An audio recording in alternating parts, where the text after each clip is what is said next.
Welcome, everybody, to the Headless Giant podcast. I have a very special guest with me today, Raven Keefer. Go ahead and introduce yourself. Hey y'all, if you've been around New York Patriot Nick, you've been around me, you've heard of me before, but I'm a fan of Headless Giant, so I was really glad to get on the show with you. Well, thanks for coming on. You've submitted a couple stories in the past, and I figured, now would be a great time to just let all the people hear all of the things that you've seen and done, just so we can sort of have an expanded perspective on the paranormal, these occult realms, and all sorts of things going on. So, why don't you tell people a little bit about your background? Well, I've been a researcher for like 40 plus years at this point, and I've had like 23 books in print, multiple degrees, and yeah, dude, I'm back to just relaxing and doing some music and chilling out. Absolutely. So, um, you talked about a Bigfoot experience that you've had. So why don't we get into the Bigfoot experience and see where that takes us? Well, they call him Sasquatch, they call him Sabe, which is really interesting because Sabe means to know. And then you got Bigfoot, which is kind of like just, I think that was a marketing thing because they knew what the Northwestern tribes called them. But the thing with me is like, I've seen them, whatever they are, 5 different times. The first time I saw them, I was in Oregon and I was rebuilding this barn, turning it into a house. And at the end of it, it was all glass facing south. I was watching TV and I had my late wife and my stepson with me, and we were watching TV, and this thing just come around the edge of the house. And it's all glass, and it walks right by, and as it gets to the TV, it just turns its head and looks at us like, "Oh, people," and then it watches us as it walks off. And the weirdest thing is I don't remember the end of the movie. We actually had to back it up and watch the end of the movie. And rather than being excited and going out and trying to figure out, footprints or any of that, we actually watched the end of the movie, and I didn't even think about it until the next morning. That That one is was, that's an interesting effect, but this goes into missing time as well. You've got this idea of like a sudden disassociation after yes, experiencing something like that. yeah. I mean, that was the first time I'd ever seen one up close. I mean, say 15 feet away from me outside the window. But to me, it just looked like a person. It looked like a Northwestern tribesman, that has the wider nose and the more rounder face, dark skin underneath the. You could see most of the face, like the cheeks and the forehead, and not so much the jaw. It looked like the beard went right down into the hair on the collarbones. But anyway, all I can tell you is it looked like a person covered in hair to me, just a really big one. Because the floor of that building was about about waist height on me. So that's, like 36 or, well, my inseam's 35. So like maybe 40 inches off the ground. And its shoulders were above the TV, which was probably another 3 feet off the ground. So this thing had to have been 9 feet. Right. So this thing was huge, and you had this mysterious ambivalence afterwards that Yeah. you even went back to the movie you were watching, and you're like, well, Yeah. let's see what I'm missing. But Yeah. It was weird. And it's been an experience every time I've seen one of these things, I've had that missing time or disassociation. The second time I saw one, I was in, I'm trying to think, was it here in North Carolina? I think it was here in North Carolina because I'd been home from building a cabin. And literally right out my window, I mean, not 8 feet away from me, I was laying back in my recliner and I was asleep and something woke me up. You get that start, I got to wake up. I woke up and eye to eye with this thing. I don't want to say thing. It looks a little more like a person. The only thing I could describe that one as is gray and white hair, but it looked like Kevin Nash did when he first started wrestling. If y'all know who I'm talking about, Diesel, Kevin Nash. That's what it looked like. I mean, it had this. You could see the musculature even underneath the muscle, underneath the hair. But its face was clear, and it looked like to me, it just looked like a Native American, not so much dark skinned, more reddish skinned. But it just, and I looked, and my eyes are locked, and for I don't know how long, I'm like, okay, I'm forgetting something, and I hate to use the Robin Williams joke, but I was forgetting something, and I wasn't feeling very good. And I start, you get those pins and needles and those poppings in your head when you're not breathing, trying to hold your breath. it dawned on me I hadn't breathed since my eyes had locked with this thing. And so I closed my eyes and I'm like, okay, I got to breathe. I got to breathe. When I wake up, when I open my eyes, there was nothing there. Except for I still had the after effects of not breathing for however long it had been looking at me. Um, couldn't tell you. The only impression I got, it wasn't any mind speak or anything like that. It was just like, I'm here. It's just like, um, scared, no. Well, Afraid, no. that could be some of the effects that you're having, right? So Mm, if I was to classify the kind of neurological effects that you were feeling with the popping in the ears and things like that, I would say that that would be an indicator that you're being bombarded with signals from something. And maybe that's what's causing the physiological reactions like the ambivalence and everything else. There could be a type of radiation that this frequency of mind speak or whatever travels in. And unless you're used to dealing with that and understanding how it's supposed to sound or something, hmm you might not necessarily see how it's working, you know? Yeah, yeah. I saw a white clad one up at Mount Baker, up off the Baker Station. I saw something moving, and I thought it was, a bear. So I put my money in one of those telescopes, and I was looking up on the ridge. And as I got zoned in, it was obviously female y'all, even though it was covered in hair. Or I hate to call them it because it's not. It looks more like a person just covered in hair. But anyway, she kind of turned, and when she looked, it was weird because I was looking through this telescope, and I could barely reach out with that telescope to see. And her eyes locked with mine. The next thing I knew, I'm standing there, and there's nobody there at that visitor center. And the ranger's saying, "Hey, we're getting ready to close up. You need to go down the mountain." I have no idea how long I'd stood there. So again, lost time. I saw a set of three when I was in Colorado, just outside of Weston, Colorado, y'all, if you know where that's at. It's west of Trinidad. And I was going up the valley.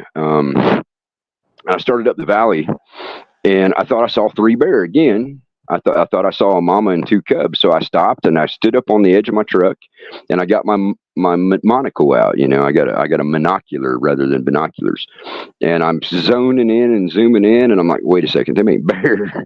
And then the biggest one turns, and again, eye contact from that distance. And the next thing I know, I'm driving into the camp where we process logs and stuff for log cabins. That means Well, I hold had on a driven minute. a. Didn't you say that the name for Bigfoot in the native language was knowing? Well, there's two different names. They use Sasquatch, which has a meaning of its own, but the other word is Sabe. And Sabe. if you look, Sabe, Sabe, if you take that in Latin or Spanish, that means to know. Right. And so it seems like every time you're looking at them, they know. Yeah, well, I wouldn't argue that point, but like I said, I ended up all the way up Wet Canyon Road up to the camp, and that was a good 15-mile drive on Kirby roads and everything else, and I didn't even snap out of it until I pulled into the camp. Didn't remember the drive at all. Um, but I just found it fascinating that at that distance, twice, they were able to make eye contact with me, and I was having to use artificial means to even get an image of them. And this actually goes into a little bit of what we were talking about today on the podcast previous to this one. It's going to be a hmm banger. When this one comes out, it's going to blow your minds. We were talking a little bit about orgone energy and how hmm there's a different type of orgone energy that uses radiation in addition to the orgone, and it actually produces sort of paranormal effects. It's called I could oronal, see that. right? I And could see so that.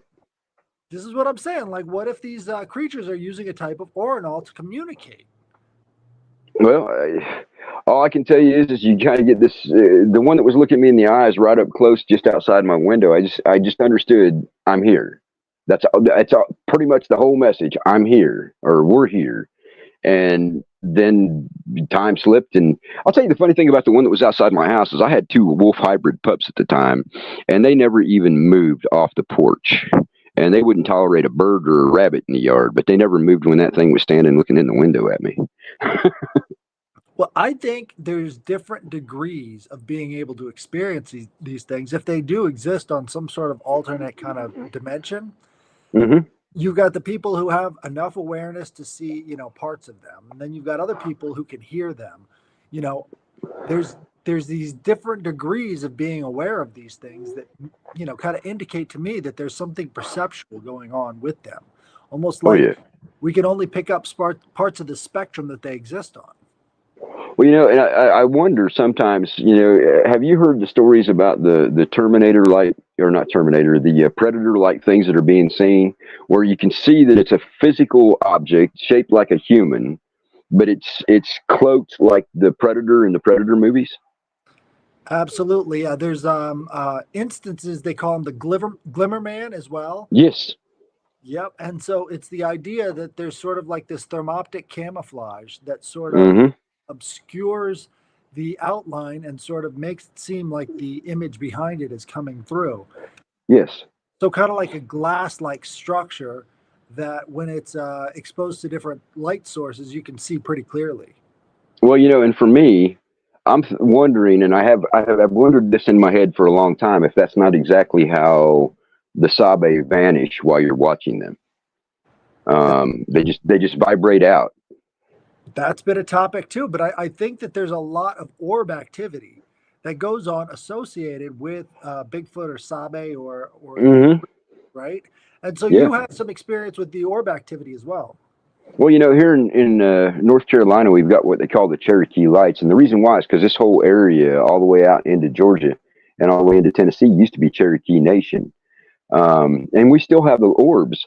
You can watch, like I've got a big ridge that's about 1,500 feet higher than my property sets, and you can watch those orbs bounce more or less. They look like they're bouncing as they go up the ridge over there, but there's no trail. There's nobody. There's no way for anybody to be walking up there. I've been up there, but you can watch them, and you'll see them go all the way across the ridge. Now, the weirdest one I've ever had, and it's the only time I've been in this house for a dozen years now. And the weirdest one I ever had is I sat out here one day after doing a podcast with somebody. Can't remember who I was a guest for, and I watched one go right up my driveway and up to the cemetery above my house, and it just looked like it was bouncing. Maybe 2 or 3 feet. Now it was 2 or 3 feet off the ground, but it just looked like it was bouncing like a ball. And as I saw it, it changed from like a bluish white to a yellow orange. And then it went right back to that smooth bluish white with a little bit of green. And then it went right up the hill. And no, I did not follow it, you all. Our stories are you never follow them things. It's kind of like the will o' the wisp. Yeah, dude, I know there's so many different instances where following these things into a different dimension will get you stuck there forever.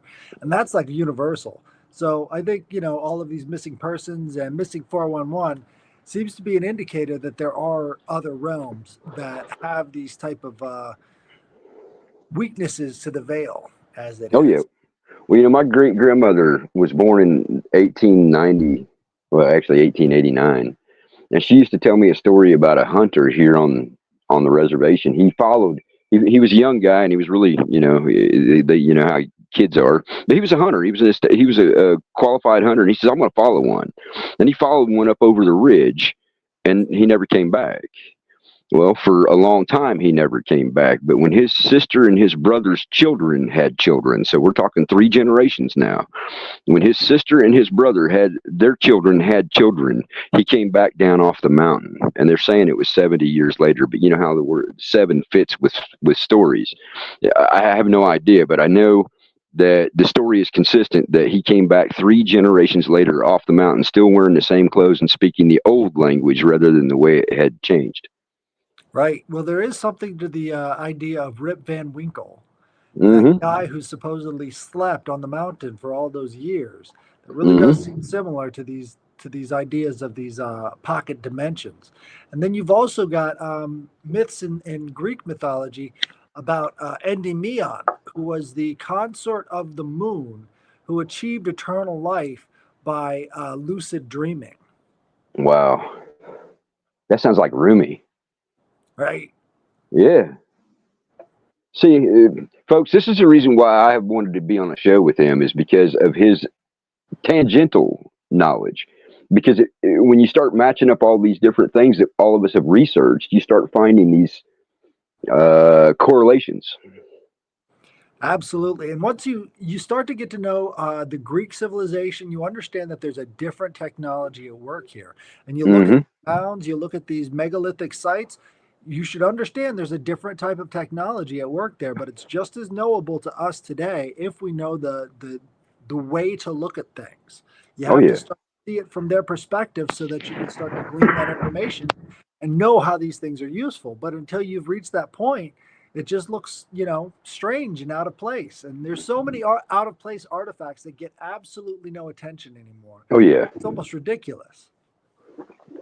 Well, and then there's things that pop up literally, and they bury them as quick as they can. Like the ark that they found. I'm trying to remember what country that was in. They found that ark and it exploded when it hit air, and then they had to move it out of the country. That was like in 2016. They found it because they were digging to put some kind of a foundation in, and when they exposed it, the wooden crate that had been put around it, when they exposed the actual ark inside of it, it exploded. But now here's the interesting thing: it didn't really explode. It just let off so much energy that it blew a massive hole out from around it and killed a bunch of the guys that were in the hole. Um, Story is I can't prove it, y'all, but I did enough research at the time that they used a Russian Orthodox priest and somebody else to carry it south to Antarctica. Now, whether that part's true or not, we do know that they called a Russian Orthodox priest into a Muslim area to deal with it. Right. Well, I think there's a big old show going on in the background that we don't fully understand that has Hmm. to do with the spirit realm. But Well, yeah, so what other cases have you had any run-ins with the spirit realm?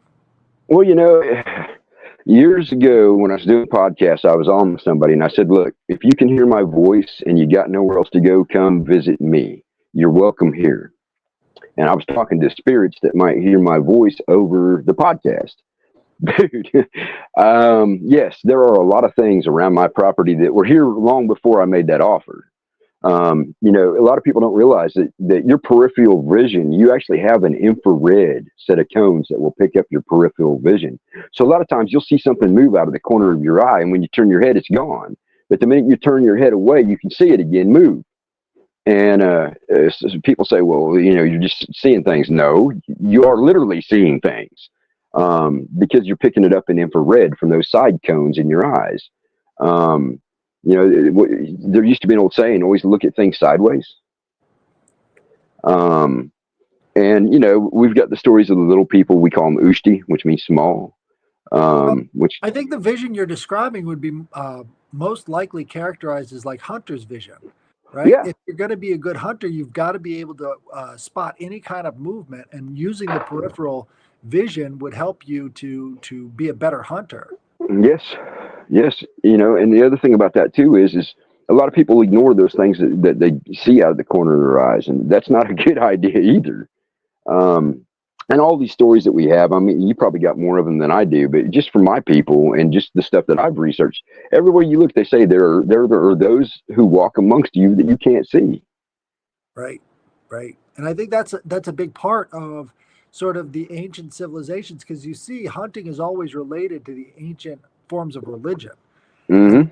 it's that hunting aspect where they find God, right? So there's Hmm. something to this that is sort of being lost, is now we're less and less likely to go hunting and have the experiences out there in nature, which, I mean, my perspective is it's land that is the lens that you view God. And so having a deep connection with the land gives you a deeper connection with your God, right? And Yep. so understanding that, and then understanding how vital and how necessary being on a hunt is for, all the rest of your life, it starts to add up. These are things that we aren't anymore. But if we were, we'd have a lot more awareness and a lot more connection to the land that we're from. Well, I was fortunate. I wasn't raised here on the reservation. I was raised in the Midwest on a farm. So I grew up fishing and hunting and working fields and working livestock, and you get a whole different sense of the world around you being exposed to that. Absolutely. It's a whole different set of epigenetics, too. You're being Hmm. introduced to all these different things that our ancestors were, and that gave them certain perceptive abilities. Like, if you know anything about farmers, they have a psychic connection to those animals that is very strong. Oh yeah. Oh yeah, I remember one time I was about 13 or 14 years old, and I called my grandfather because he didn't live at the farmhouse where I did. I called him and I said one of the cows is having trouble, and he says, "Okay, I'm on the way." I hadn't even been out to check on her yet, and when we got to her, she was having trouble giving birth. You just know. I don't know how to explain that to y'all. The old term is husbander. That means that you're taking care of. You're husbanding the livestock. I got a real hot take on that. So I believe that it's our connection to our animals that gave us the ideas of eugenics, right? Basically, it's a psychic field connection to these animals that we were able to turn from. If you've ever seen the original horse, it's got a massive head and really squat legs, and it doesn't run anywhere too fast. But Yep. what they did is they used the eugenics that basically comes along with having a psychic connection to these animals to improve this horse to the place where it was like the F-16 of the Paleolithic world. So Hmm. that's the empire of the horse, this deep psychic connection to animals and the land. And that all comes from husbandry and how to do all kinds of this stuff with plants. Plants is the oldest form of magic there is. Has anybody noticed how integral plants are into the magic process? There's something to connecting with the consciousness of these plants that changes you, right? I mean, these are Oh yeah. all basic concepts for people who live in nature, but we've lost it. Well, for me, I've got flowers coming up, and that tells me I got one set that tells me that winter is just about over, and when they bloom, that tells me that there's something else I have to put in the ground. And then I've got another set that when they bloom out, I know that I've got to start putting my beans and stuff that climbs in. It's a connection that you have. It's a connection that I was taught by my grandparents and my great grandparents. But um, the plants talk to you, and if you talk to them, they do better. And people don't understand that. But there was a gal who did a study years ago in a greenhouse, and she just inundated the poor plants with the worst, most obnoxious hate metal that you could play. And then in the other side, she played like Bach and Brahms and classical music. The ones in the really hateful, industrial rock side died, or they were wilted and they were stunted. And the ones that were getting the good, happy, classical music actually outdid their normal performance as far as production. It says something to what you take in becomes part of you. But it's the same thing with plants. Talking to them, being nice to them, thanking them. I mean, I make bread all the time, and I always thank the yeast for what it's given me as I'm doing my sponge. And it just the yeast is alive, and you thank it for what it's doing, and my bread comes out really good. Well, it's not just the animals and the plants; it's the water itself. We've talked about it over and over again. Yes.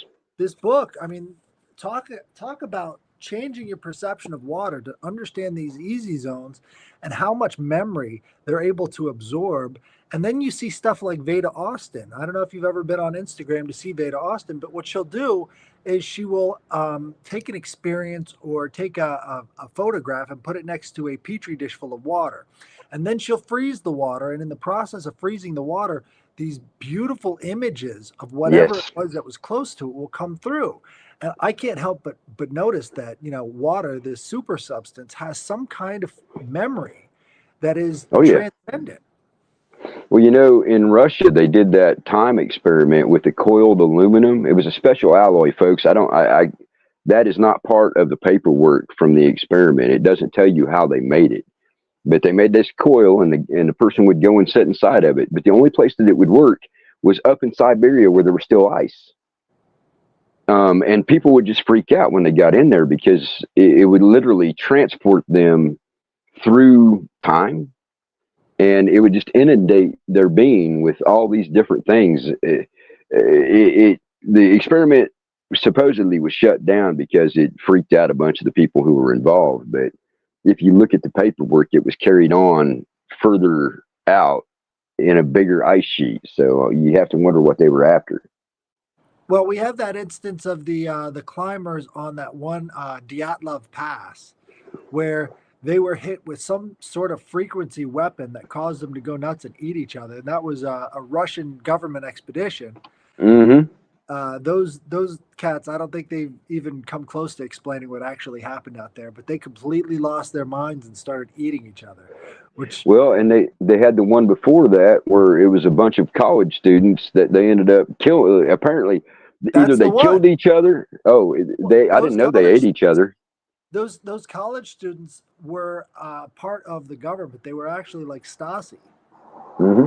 And so that area is called the Outlaw Pass because it's like it means like there's no coming back or something like that. It, Uh, it's yeah, it's bad. So they sent them out there as an experiment, and then they were supposed to do this sort of survival thing and be used as a propaganda for their local technical college. Which, if you didn't know, folks, technical colleges actually come from the Soviet Union. We copied that yes. model in the '80s.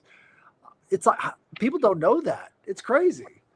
Well, and if you think about it, if you're going to have another generation that are more advanced than the last, you have to have technical colleges. The Soviets figured that out real quickly. Right. And if we were still an industrial base, these technical colleges would really come in handy, but we don't really have that anymore. Yeah, unfortunately. But hopefully that changes, but I don't see that changing anytime. It's the only way America survives, to be honest. If we get back our industrial base, there might be something left. But Well, I did a one of my songs. I talk about, if you saw what the Midwest used to be, a sane man would cry because all the industry and all the productivity that the Midwest of the United States had with the small factories, even making the wiring harnesses for the bigger factories that made the TVs and the washing machines and cars and whatever. If you went from Pennsylvania to St. Louis now, and you saw even out to Kansas City, if you saw all those factories that aren't open now, people would just have a heart attack thinking how industrious this country used to be. right. And there's just so many advancements that we could get into. This is Hmm. what the podcast was about earlier today. It was just all of these different breakthroughs. Nobody's paying any attention to. Well, and it's like everybody's fixated on AI and robots, but that's just one aspect of what can be done. You know, That's when the you think of, worst. That's yeah, the worst aspect. to me, I mean, when you think about, well, there are things that AI with preset program parameters would be useful for, like they've got this machine now that will go through and kill weeds in a field without ever using a herbicide. That is fantastic. But then they don't put those machines out. They put machines out that fly by themselves and drop bombs by themselves. Now, wait a second. Backwards. Having programmable drones that can be taken over from a distance on your farm doesn't seem like the best idea, to be honest. Well, they had a huge problem last year with that huge when they had that big solar storm because the farmers couldn't use their GPS to plant their fields. And I was rolling, folks. I'm not being rude, but I was rolling because when I learned how to plant fields, if you planted it crooked, you had to go harvest it that fall. We learned to watch the fence lines, and we learned to keep them tines tight on the rows. And if you couldn't do it, you didn't get in the planter. And trying to harvest my first year planting corn, you should have seen me. I looked like I was doing figure eights out in the field trying to, but my granddad let me learn that way. Next year, I tell you what, the rows were a lot straighter. And the next year, they were straight and tight the way they were supposed to be. But the only way to learn that is to do it. But using GPS and letting that drive your tractor, all them crops were late getting in last year because they were like 3 weeks they couldn't use their GPS. Now, that to me is a not good application of the systems. It seems like their grandfathers failed them, Well, either that or they're retired guys and their kids that took over farms. We know that happened a lot. right? Well, Um, you were saying something about a UFO experience, I think. well, I had that in Wisconsin, man. I was up at Shawamagon in Wisconsin, and I had a giant triangle fly over my head. It was a trip. Probably as wide as a football field, and from front to back, the back of it was flat, and the front of it was probably a good 75 yards, and it made no sound. I didn't even know it was there until the stars were blacked out. And Yo, that's exactly like my experience. but That's you know, it was just, but the thing about it is my experience was when all the police were following it up through Illinois. It was the same night. It went over my head, and I wouldn't even have known it was there. I just kind of heard this weird undulating sound, and I don't. It was a hum. It wasn't that loud. It was just this real weird hum, and I thought, "What the heck is that?" You know, because I'm thinking, okay, there's a bird up here I don't know about or something. You know, and no, I looked up and I'd been sitting out by the fire watching the stars, and all of a sudden they weren't there. And I didn't even realize what was there until it got past me, and I saw that blue light. And there was three blue lights in the back of it, and that was they were shining. They were getting brighter and dimmer with that undulating sound. And then it went out across the water, and then it just vanished. I mean, literally, it just shot up in the air and vanished. I have no idea.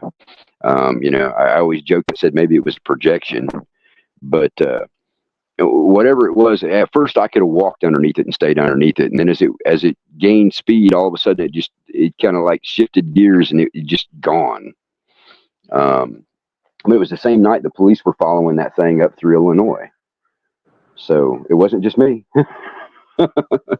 interesting. Yeah, I had an experience with a triangular shaped craft in Balad in Iraq. So Hmm. you're having it in Wisconsin. I'm back in Iraq. So, but this thing, it seemed like it was that same sort of TR3B model type Hmm. triangle. And you've also got another factor, which was that it made absolutely no sound. The only reason I saw it was because it blacked out the stars a little bit. It was more like Hmm. that glassy effect, but it was coming in for a landing. This was like a drone-sized aircraft. So this is like, fully uh, stealth, fully almost completely invisible. And the only reason I saw it is because it blacked out the stars for a second. And as it was going over one of those big lights that are like diesel powered out by these construction areas, it went Yeah. over that and it cut the light, but it didn't really have any reflection as it's Wow. in for a landing. So, I mean, that's kind of interesting. Like, that's a major factor in how they've sort of controlled light and what they're able to do with optics. Yeah. Well, you know, today a lot of people are seeing giant things in the sky, and the lights from one end to the other are huge. I want to point out to you all that from 2005 or six through about 2014, there were a lot of companies building massive dirigibles, and you can just look it up. I don't ask anybody to believe or disbelieve me. Just look it up, and you'll know. That's what I always say: don't believe or disbelieve, know or don't know.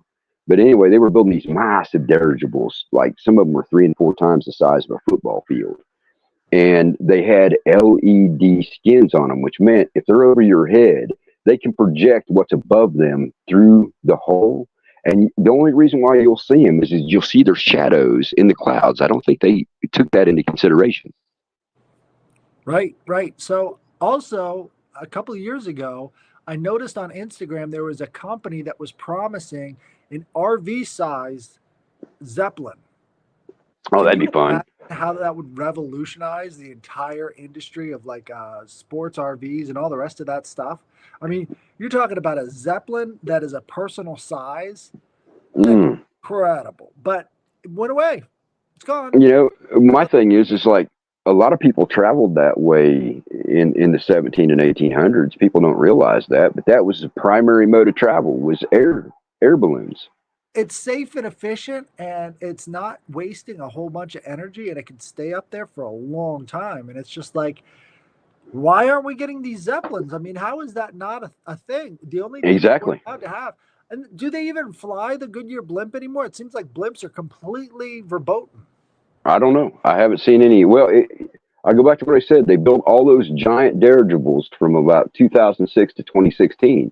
There may be an issue with having a smaller one in the air because people will start making the connection between what they're seeing at night and what's over the football game, you know?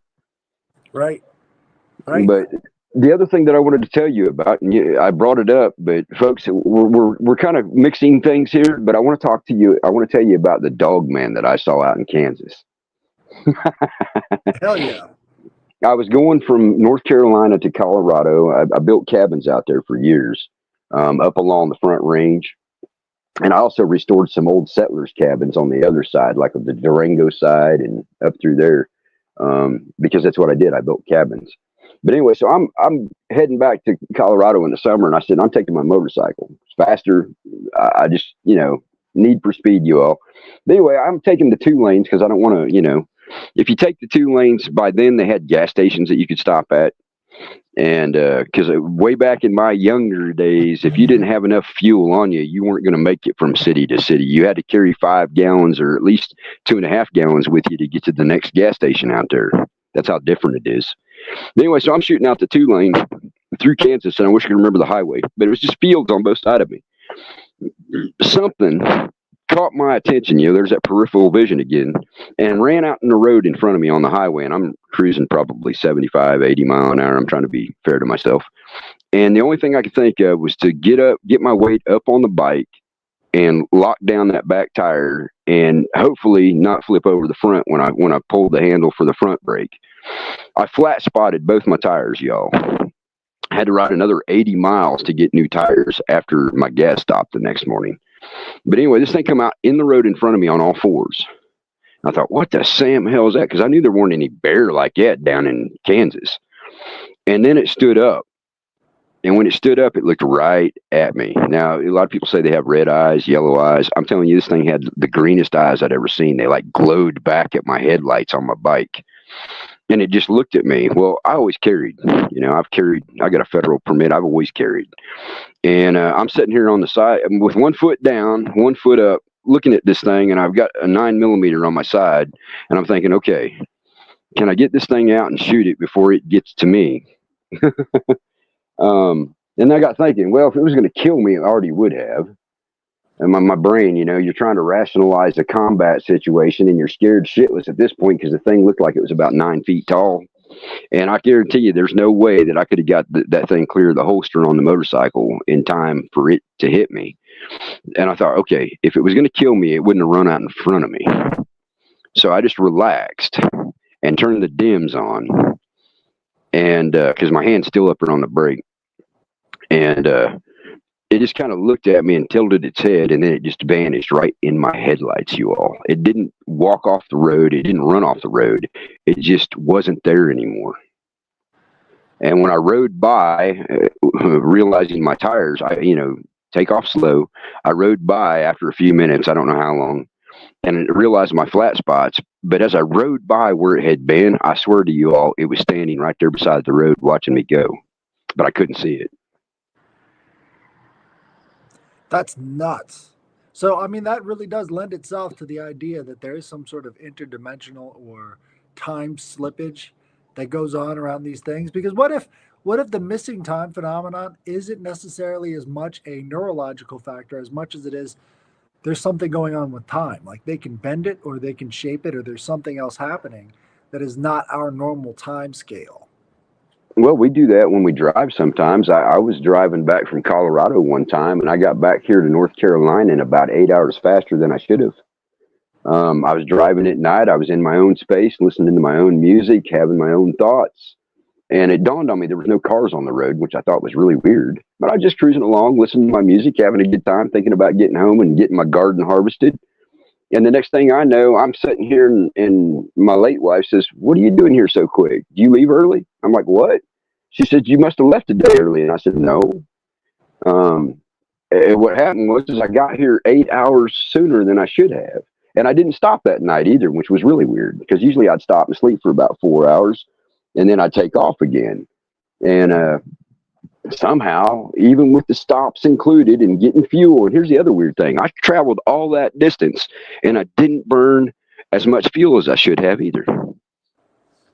Right. Right. There's something about that. It's like almost when you're stepping out of your conscious mind, there's a slippage in time. There's some sort of change in the form around us. And I think that's really interesting too. It comes through a perspective. And this kind of goes back to the idea of the vision as well, because you've got the idea that maybe if you can change your vision, you can change the outcome of a thing. Yes, And I agree with that. having that ability to shift perspectives really is vital when dealing with, all sorts of life's issues. Well, people get up on Monday morning and they're like, "Oh my God, it's Monday. I got to go to work." Well, you know what you just did to yourself, right? Or you can get up on Monday and say, hey, look, this is what I say to myself every day, y'all. When I get up, I go to the bathroom, I splash water on my face, or I shave. I look in the mirror and I say, I'm favored. Nothing missing, nothing broken, nothing absent from my life today that's needed. And that favored part covers a lot of stuff. And somebody said, man, do you ever have a bad day? And I said, no, because I won't let myself have a bad day. I mean, I can get extra work dumped on me. I can have somebody dump on me. You can get one of them people that like to suck energy off of you. There's all kinds of things out there. But if you're going to have a good day, that's up to you, not to everybody else around you. Um, and I've had enough bad days in my life. I got sick of those and decided I wasn't going to have any more of them. And doesn't mean I don't stub my toe. I had to have surgery on my feet last year, and I had to have injections in my neck and all kinds of other things. But I didn't have a bad day. Right. You got to do what you got to do. And that's, one of the privileges of life, that you can experience something that transcends the suffering around you. Well, That's something you can do for yourself. That's a gift. life is muddy enough. I always use this analogy, and it's one of my favorites. But life is muddy enough, but you don't have to wade in it. You can be like one of them mud buggies. You start at one end and end at the other, and you might have a little bit on your shoes, but when you get out the other side, you're not covered in it. You got to choose not to wallow in it. And a lot of people, when they see the mud, they just jump in, and I'm like, no, no, no, no. I'm old enough now that when the fan is set up, I don't stand in front of it. Absolutely. Well, this has been an excellent episode, guys. If you're watching this, please like and share. Give it a quick, sharing with your friends and family, because we're trying to grow out here. So, thank you, Raven, for coming by. And if anybody has any stories or occult themed events or dreams, you can send it to the Headless Giant Podcast at gmail.com, and I will read them. Thank Ghost you. stories. Ghost True story. stories. Yes, absolutely. Thank you for joining me, and we'll see you again next time. Bye, y'all.